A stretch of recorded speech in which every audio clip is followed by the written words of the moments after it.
Porteira aberta aqui no Rodeio das Lives, seja bem-vindo e bem-vinda. Eu sou René Moreno aqui do canal Peoncast. Se você gosta do meu canal e gosta do meu conteúdo, apoie os nossos afiliados. Temos ali o Magazine Luiza, o Magazine Educar, tudo que você compra no Magazine, nesse link do Magazine Educar, todas as verbas, tirando as comissões, tirando os impostos, são destinadas às escolas públicas. Estamos fazendo uma campanha para ajudar crianças às escolas públicas. E também tem um link da vaquinha, com R$ 2,95 você pode apoiar uma criança em escola pública na construção de material paradidático. Você gosta do meu conteúdo? Apoie os nossos afiliados. Estamos promovendo educação, criatividade, empreendedorismo, liderança, tudo que possa agregar na sua vida pessoal e profissional. E hoje eu falo com Totonho Lisboa. O tema é o teatro e a interpretação na vida real. Ele está chegando, eu já vou aqui já conectá-lo. E se você ainda no YouTube, se inscreva e divulgue o nosso canal e ajude a nos fortalecer o nosso conteúdo. E seja bem-vindo e bem-vinda. Totonho. E aí, Renê, como é que tá, querido? Prazer receber você aqui. Olá. Oi, Totonho.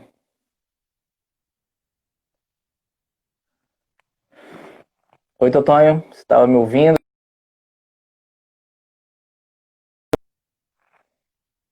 Opa, acho que deu algum imprevisto aqui. Vamos retomar novamente. Renato, você me ouve bem? Pessoal, vamos aí novamente. Totonho Lisboa vai falar com a gente sobre teatro e a interpretação na vida real. Totonho. Agora sim, você tá me vendo? Te vejo e te ouço. Você tá me vendo? Eu tô te vendo, te ouvindo, mas eu tô travado aqui pra mim aqui, entendeu? Você tá se mexendo pra mim. Perfeito. Acho que esse aqui é um espelho da verdade pra mim, não é pra eu ficar me vendo, é só pra eu te ver e focar em ti. Pronto. Não é narcisista o meu telefone. Diz a lenda que daqui a pouco normaliza, viu? Ah, é? Então tá. Então vamos contar com a lenda. Se eu tiver que dar 3 pulinhos e acender uma vela pra algum santo, me avisa que eu faço. Perfeito. Você fala de que lugar, meu amigo? Cara, eu tô agora em São Leopoldo, no Rio Grande do Sul. Perfeito. Qual a temperatura aí, ó? Sei lá, cara, deve estar uns 300 abaixo de zero. Temperatura. 300 abaixo de zero. Essa temperatura ambiente deve estar mais baixa ainda, porque aqui tá chovendo, tá frio.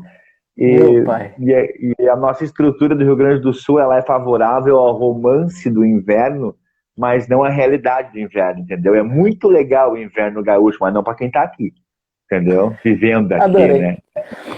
Assistindo um filme aí é maravilhoso, né? Assistir daqui, né? Exatamente, é muito legal. Vem passear, fica 3 dias no hotelzinho de Gramado com lareira, é bacana. Mas agora, vem morar em São Leopoldo, nem lenha tem para vender aqui. Senhor do céu.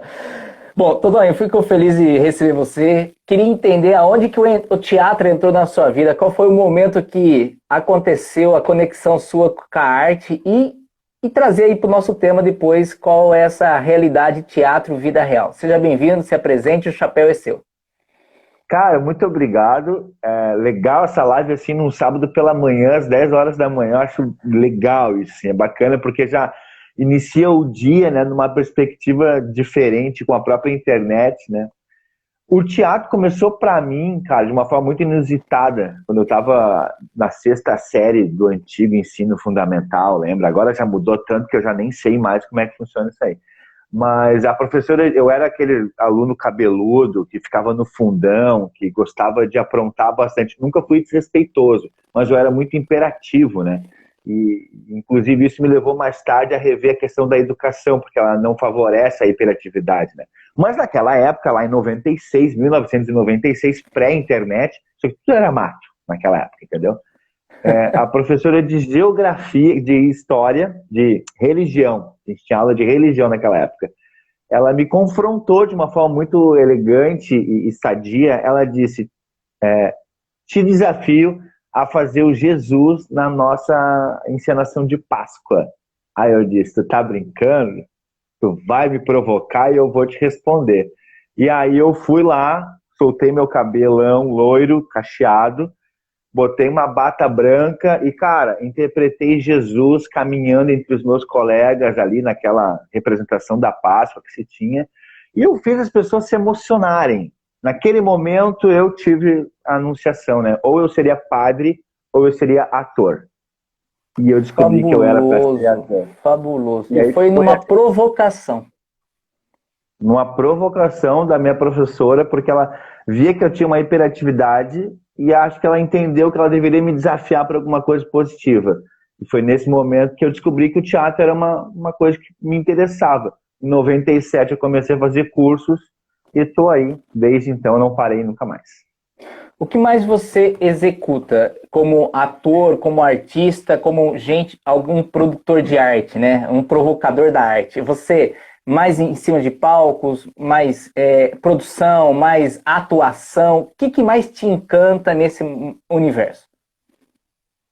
É interessante essa pergunta porque quando a gente está numa cidade pequena, né, em que a gente não tem um contato muito grande com muitas oportunidades, a gente tem que criar as próprias oportunidades. Então, Sim. Desde muito cedo eu percebi que se eu quisesse viver dessa história, eu teria que inventar meu trabalho, eu teria que me dar as oportunidades. E a partir daí eu comecei a correr atrás, virar produtor e começar a fazer as coisas acontecerem. Com isso eu criei muito, eu diversifiquei muito o meu trabalho. Então, eu fui para o palco, eu fui para curta-metragem, eu fui produzir banda de música, eu fiz uma banda infantil que misturava teatro com música ao vivo no palco.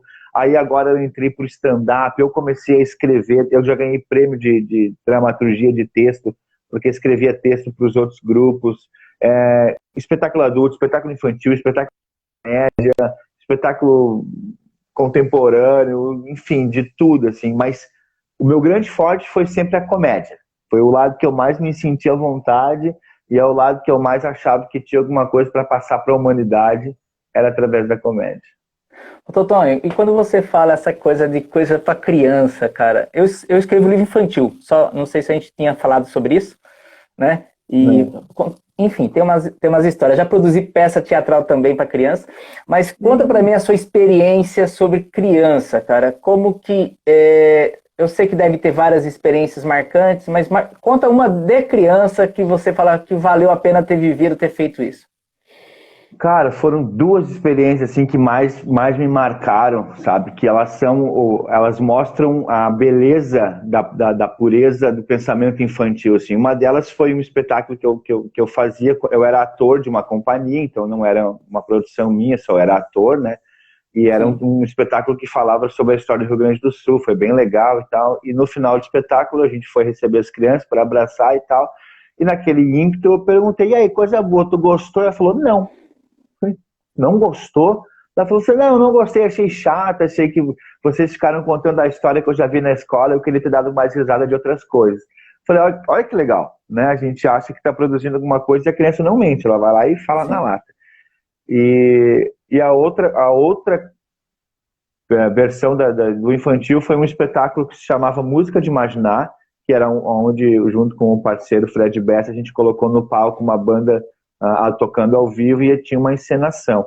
E essa encenação ela era voltada para o público infantil, mas tinha um resgate de música, de brincadeiras antigas. E aí os pais levavam os filhos para assistir e no final o pai veio me falar emocionado o quanto aquele espetáculo tinha marcado ele. Ou seja, naquele momento a gente percebe que a infância ela não está na criança de menor idade, ela está dentro da gente de alguma forma. A gente só precisa resgatar ela, né? Hoje, inclusive, eu vi um post interessante que dizia assim, o que você deixou de ser quando se tornou adulto? Né? Que é aquela pergunta que se faz, você quer ser quando crescer, né?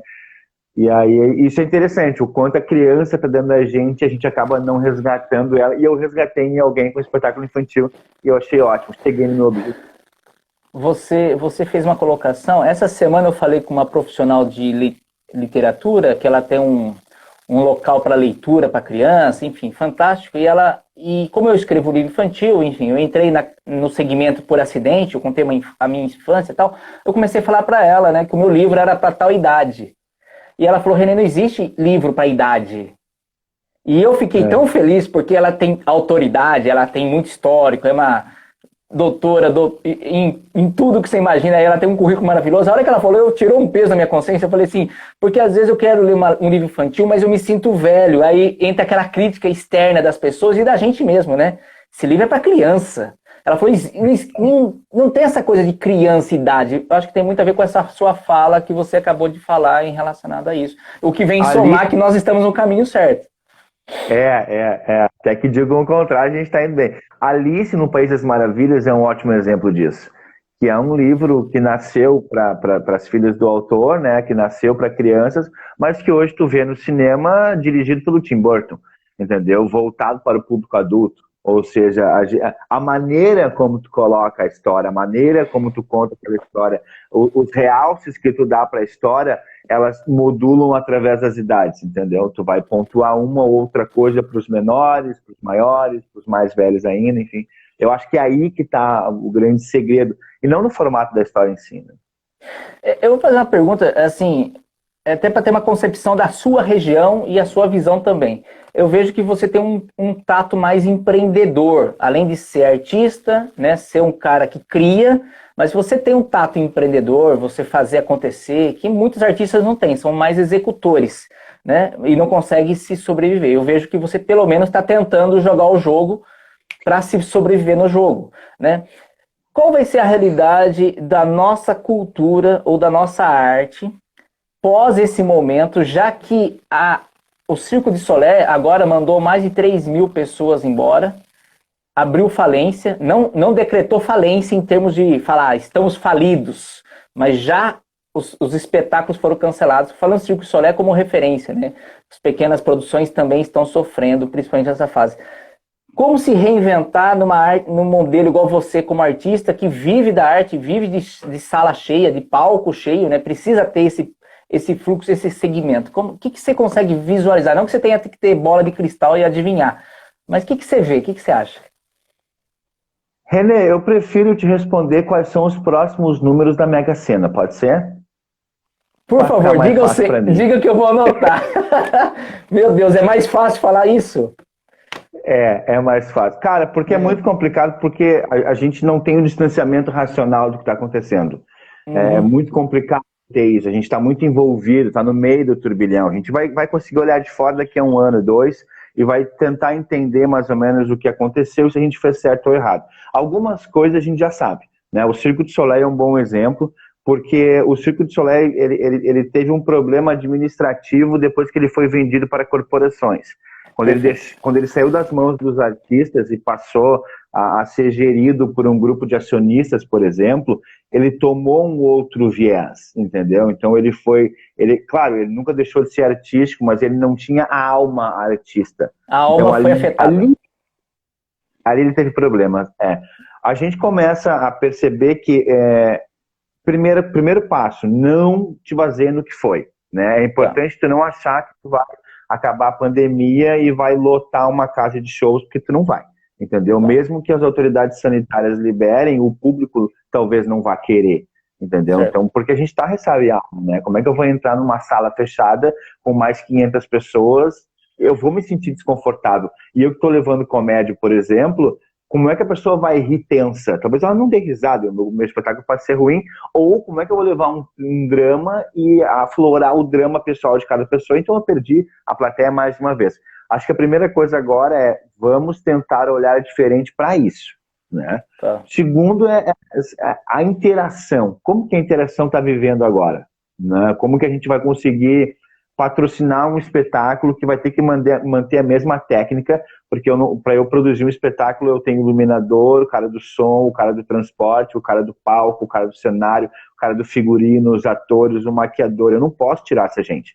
É desumano eu pegar uma pessoa para fazer o resto todo, para diminuir o impacto de pessoas atrás do palco, entendeu? Mas eu vou ter que reduzir a plateia, onde cabiam 500 vai caber 250, mas a estrutura é a mesma. Os custos são os mesmos. Como que eu vou pagar isso? O valor do ingresso vai dobrar? Então eu não posso entrar nessa fórmula exata. Aos poucos a gente vai ter que se reinventar da maneira como entregar o espetáculo, como vender o espetáculo, como buscar financiamento para esse espetáculo. Outras mídias de entrega também podem ser feitas. O Fernando Anitelli está fazendo show pelo Zoom. o que é muito legal. Alguns musicais da Broadway estão sendo transmitidos ao vivo do palco, entendeu? Então a gente está consumindo a arte, mas de um outro espaço físico. E isso também deve ser levado em consideração. O stand-up comedy, por exemplo, ele precisa da resposta imediata do público para acontecer. A gente ainda não encontrou uma forma como fazer isso.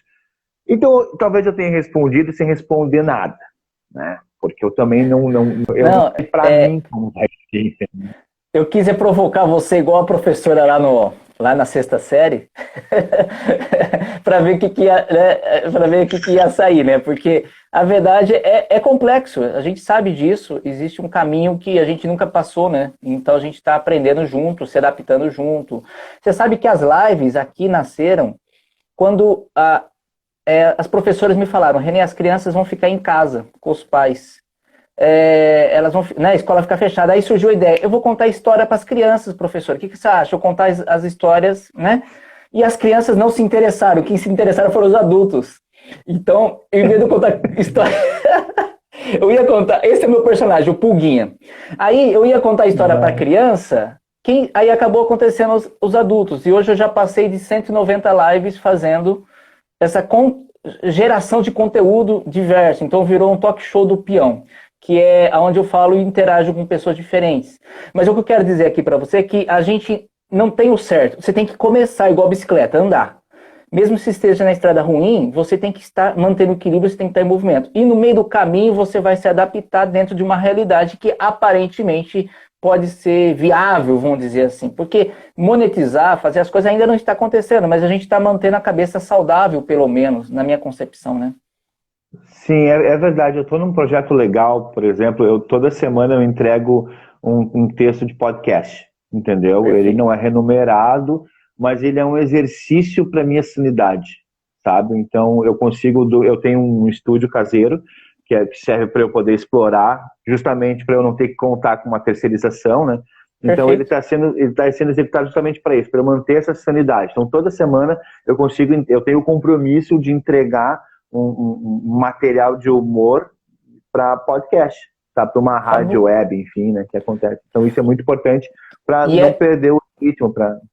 Isso, aparentemente, aos olhos de alguns, vão falar: não, mas você está fazendo, não é à toa, você está se mantendo vivo, você está em fluxo, você está em movimento, você está no frio. Se você fica parado, congela. Então, já que está no frio, se movimente um pouco para não congelar, senão vai chegar a hora do verão, você vai estar totalmente parado mesmo, e aí você está fora do ritmo.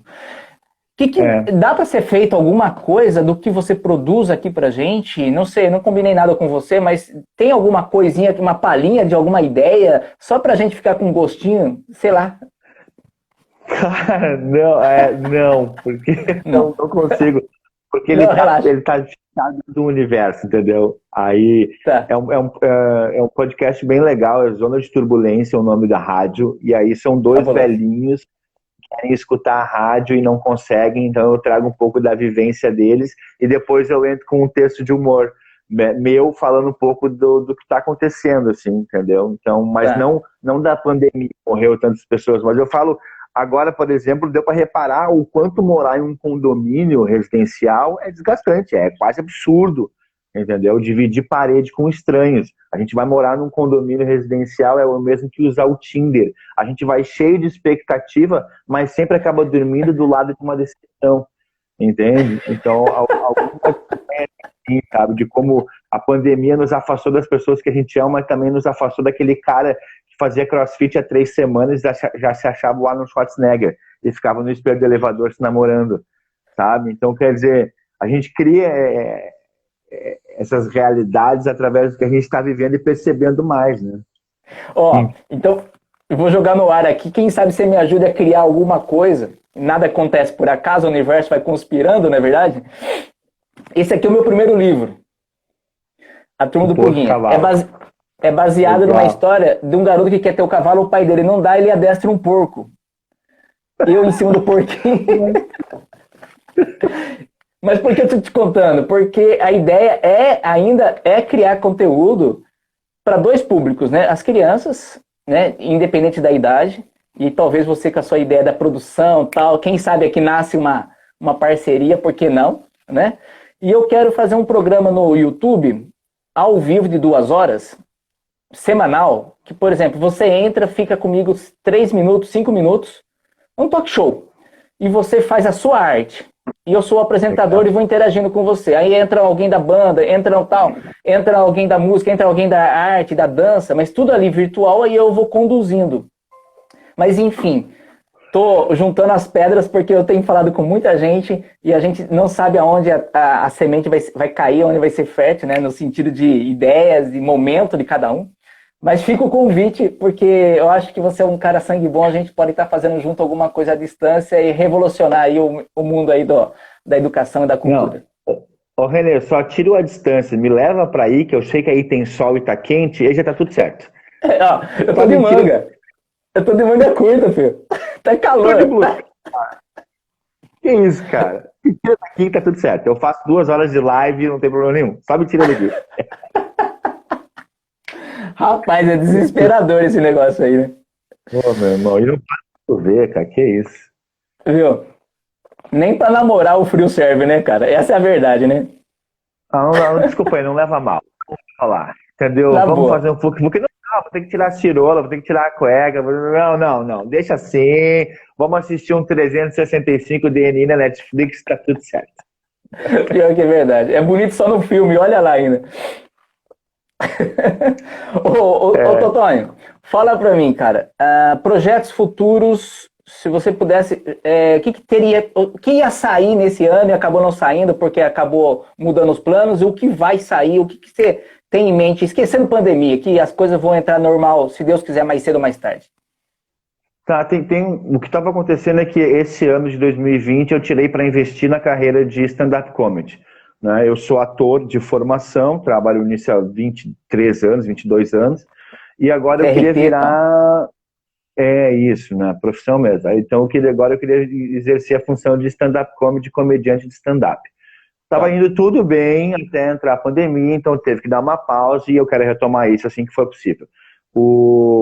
Mas uma coisa que aflorou bastante, que eu quero voltar a trabalhar, que eu já trabalhei, quero voltar a trabalhar com ênfase, porque eu acho que é importante, é essa história que é o tema do podcast, que é o teatro e a interpretação no dia a dia, assim, no cotidiano, entendeu? A maneira como o teatro nos ensina, como diria Boal, o ser torna-se humano quando descobre o teatro, entendeu? O quanto o teatro nos ajuda na comunicação. Se percebe que na pandemia a gente teve que entrar para dentro de si e muitas vezes não encontrou coisas boas, né? E sair de dentro desse seu interior para interagir com as pessoas ali fora pode gerar um ruído de comunicação que a gente não está preparado para lidar, né? Não Perfeito. Por questões racionais, mas bem inconscientes mesmo. A gente se assustou com o que viu, né? E na hora de colocar para fora acaba jogando muitos fantasmas na outra pessoa. Então a ideia do teatro é a gente conseguir se conhecer um pouco mais, através dos exercícios que o teatro ensina ao ator, tornar as pessoas um pouco mais humanizadas, entendeu? Com detalhes simples, sabe? Simples no espetáculo. Tá, e você pensa disso, não sei se eu ainda não entendi, mas é dar um curso, é fazer disso facilitar a chegada dessas informações a um público dito não relativamente ator, mas as pessoas ditas normais? É isso que eu entendi ou eu entendi errado? Não, ele é para todas as pessoas, não é para quem quer ser ator mesmo, assim. Não é legal até que não seja para ator, sabe? Tá. Legal que seja para uma pessoa que trabalha com outras pessoas. Um atendente de supermercado, por exemplo. Ela precisa se comunicar com o cliente para criar uma relação ali de compra e venda, né? O vendedor é um ótimo exemplo nisso. Então, como que o vendedor faz uma abordagem com o seu cliente, né? Então, saber ouvir, saber falar, impostação de voz, postura corporal, o olho no olho, entendeu? O momento certo de largar a informação correta, como se fosse um espetáculo, é um balé sincronizado. Eu ainda tenho o vício do workshop, né? Eu ainda quero ir até os lugares e trabalhar isso ali fisicamente com as pessoas daquele ambiente, 10, 15 pessoas no máximo, levando os exercícios do teatro para elas, para que elas encontrem em si esses movimentos, entendeu? Você conhece a Kelly? Quem que é a Kelly? A Kelly foi minha vizinha quando eu morava em Porto Alegre. Oi, Kelly. Adorei essa Kelly. Vamos pra Ela Globo. não tem noção, cara. Ó, Viu? aqui Ela ela já tá exatamente. passando. Ela vendeu meu guarda-roupa. Quando eu me mudei, Viu? ela ficou com o guarda-roupa. Ela tá passando com a van aí na porta da sua casa, pegando você pra levar pra Globo já. Ela falou. Kelly, Ô, querida, vamos. Totonho, ó, É. Totonho, eu quero dar um depoimento pra você, só pra autentificar tudo que você acabou de falar aí. Fui salvo por um professor na sexta série de teatro. Eu sou dislexo.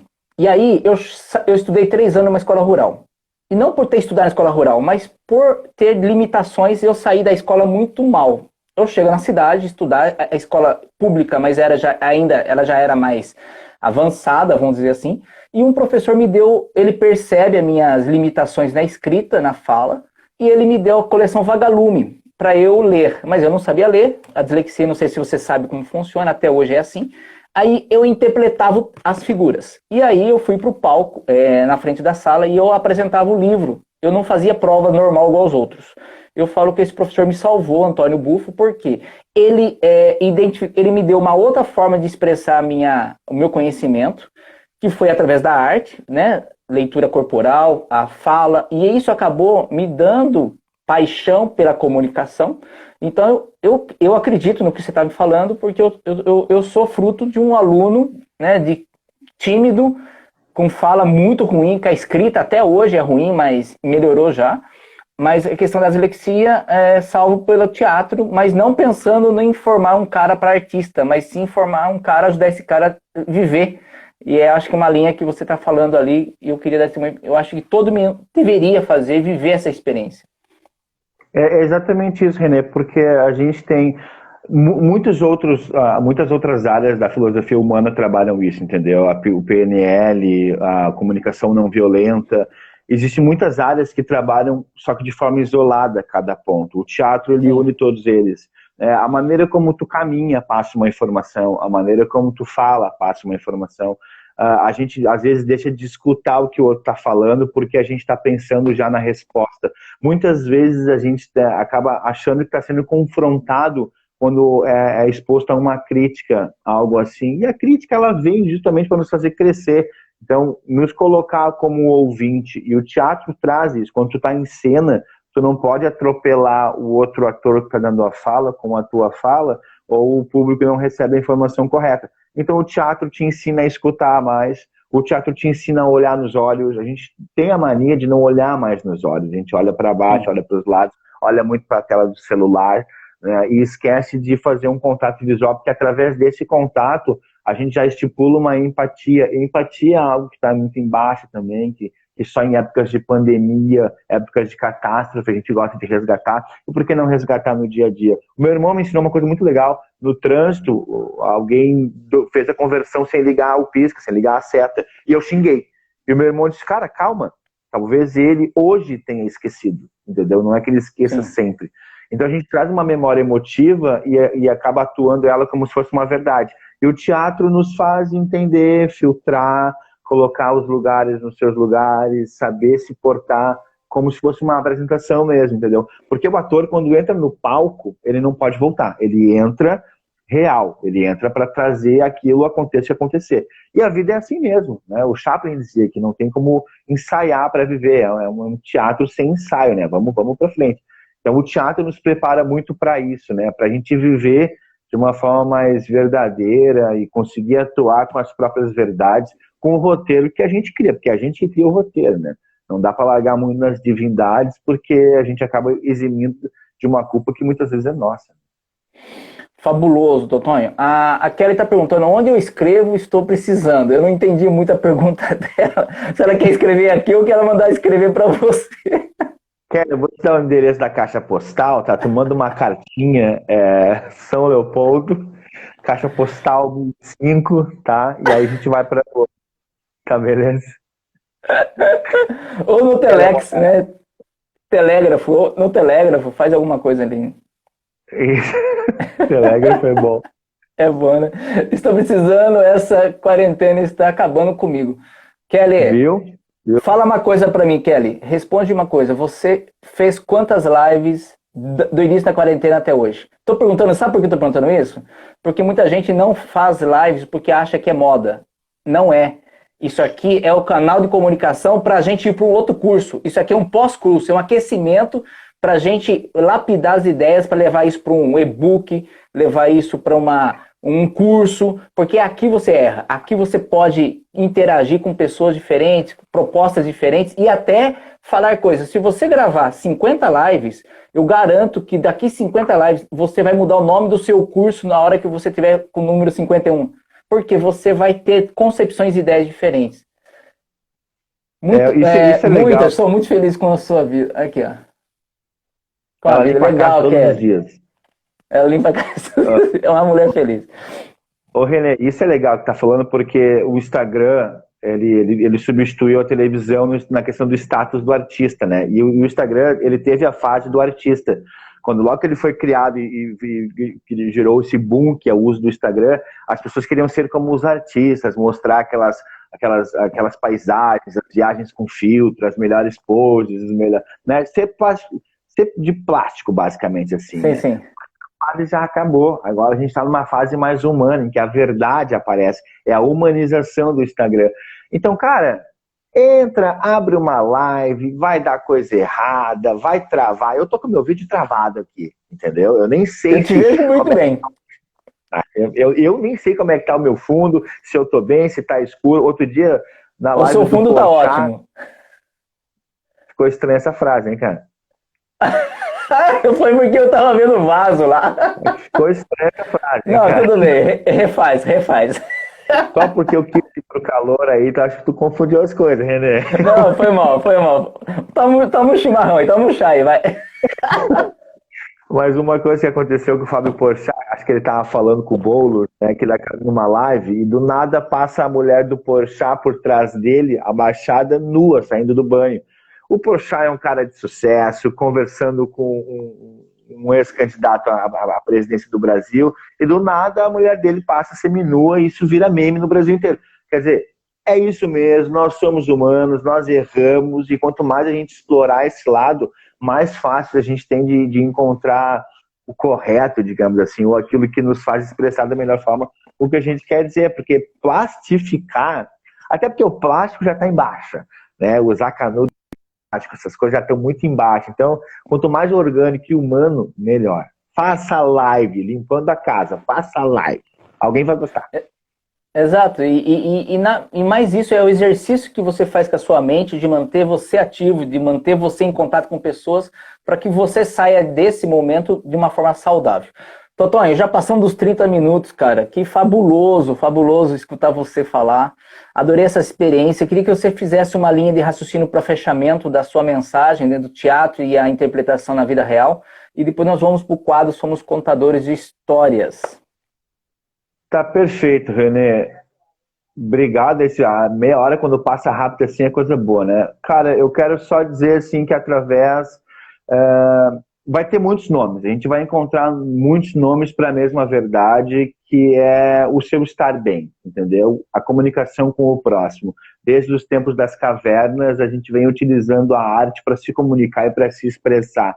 E isso não deve ser abandonado, independente se ela for web, se ela for presencial, se ela for através de um livro, se ela for através de um quadro. Desde que tu consiga expressar o que está querendo dizer. Porque Mário Quintana dizia que a gente adoece de nome feio recolhido.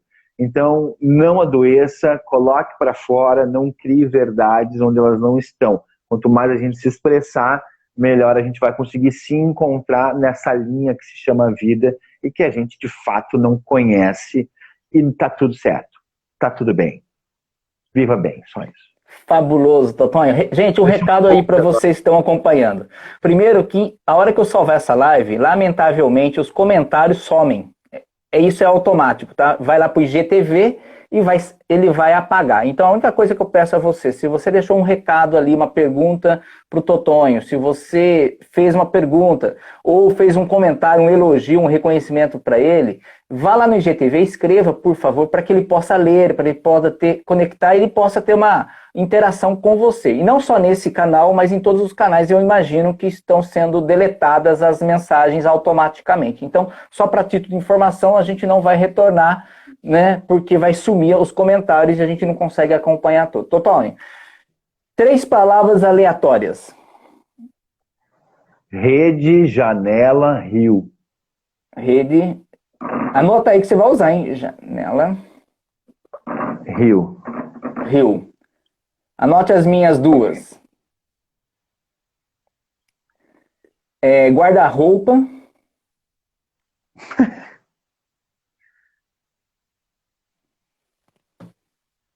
Guarda-roupa é 2 ou é só uma? É uma só. Boa. Poderia até ser 2, né? Mas enfim. Guarda-roupa e Chaplin. Tá. Então, real, como que é? Real, janela, rio. Rede. Isso, é a letra minha tá garrancho aqui. Rede, janela e rio. É dislexia. É muito grave, é muito perigoso. Toda vez que eu copiava versinho para as namoradas, eu copiava um verso e mandava para elas, eu errava, eu conseguia errar o que eu copiava, imagina. Era muito grave. Eu perdi várias namoradas com o texto que eu escrevia. Mas tudo bem. Sofri um pouco. Vamos lá. Você me ouve bem? Ouço, Alô. Então vamos lá. Você costura essas 5 palavras num balaio. Você passa a história para mim, costura essas 5 juntas, constrói a história, passa para mim, eu continuo a história em cima da sua história, devolvo para você, você finaliza a história, tudo isso em 1 minuto. Então, Totonho, vamos lá, diretamente do sul para o mundo, né, no quadro Somos Todos Contadores de Histórias, Era Uma Vez, é você. Era uma vez um menino que estava deitado numa rede, olhando pela janela o rio que passava lentamente pela sua cidade. Quando lembrou-se que no seu guarda-roupa havia um chapéu de Charlie Chaplin. E ele foi até esse guarda-roupa, pegou o chapéu e no intuito de tentar descontrair a si próprio e levar essa alegria para a natureza, ele começa a dançar na beira-rio. Imitando o tradicional artista do cinema mudo, ele dançava, sacudia, de uma forma desengonçada, mas ninguém estava julgando isso, mas sim pela sua atitude. Começaram a aparecer pessoas de longe, olhando pela janela, um artista que à beira de um rio desfilava. Parecia sozinho, mas aos olhos de quem estava distante parecia sozinho. Ele estava rodeado de passarinhos e peixes assistindo ele como plateia. E aquele menino não deixou nada acontecer, nada deixou passar aos olhos de um artista que tentou reacender, num momento tão difícil, a sua arte, a sua vontade de viver. É com você. E como a luz quente de um sol poente, aquele brilho reluziu por toda a cidade e todas as pessoas que olhavam desconfiadas se entreolharam e sorrindo e de mãos dadas foram dançar com este menino na beira-rio e aquele dia, enfim, se pôs mais feliz. Fabuloso! Anotou isso?